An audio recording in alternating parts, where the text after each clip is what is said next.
አናፍርም በመስቀል ከቶ አናፍርበትም፣ ይልቅ ኮራንበት። ከዲያብሎስ እስር ከሞት ለዳንበት፣ አንገት ላይ መታሰር ቢያንስበት እንጂ ፍጹም አይበዛበት። እንደ ዋዛ ቆጥሮት የሞኝነት ዓለም ምን ቢዘብትበት፣ ችላ ቢለው እንኳን ሕይወት እንዳየበት። እኛም እንላለን ጌታ እንዳስተማረን፣ እባክህ አባት ሆይ እኝን ማራቸው፣ አያውቁትምና ምን ይሆን ስራቸው። የክርስቶስ ደሙ እንደ ውሃ በርዶበት፣ ረቂቅ አካሉ በላዩ አርፎበት፣ ዓለምን የያዙ ሁሉን ቻይ እጆቹ ችንካር ተመቶበት። ፀሐይ እንኳ እርቃን ላለማየት ራሷን ስትሸፍን ጨለማን ስትተካ፣ የመላእክቱ ግርማ በፍርሃት ሲተካ፣ መስቀል ግን ይዞታል ደሙ ሲፈስበት፣ ፍርሃቱን ዋጥ አርጎ በውስጡ ችሎታል። ለዓለሙ መዳን እንዲችለው አርጎ የፍጥረት ባለቤት ለካስ አጽንቶታል። እንደ ድንግሊቱ እንደ ማርያም ሁሉ ተመርጧል በእግዚአብሔር መድኃኒት እንዲሆን ላመነበት ሁሉ።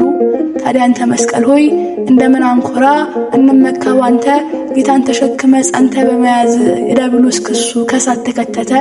ይህንኑ ፈርተው አይሁድ ቢክዱትም የክፋት ቆሻሻን ግፍ ቢጭኑበትም የመስቀሉን ማዳን ከቶ አላገዱትም።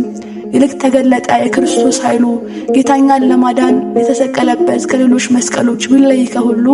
ጢስን አሰገደ ሞትንም አስነሳ፣ በመንፈስ አንቂነት በእሌኒ መሪነት ግፍ የተጫነበት ድል ሊያደርግ ተነሳ። በደጉ ኪራኮስ መሪ ረዳትነት ተገኝቷል መስቀሉ፣ ክርስቲያኖች ሁሉ ዘምሩ እልል በሉ።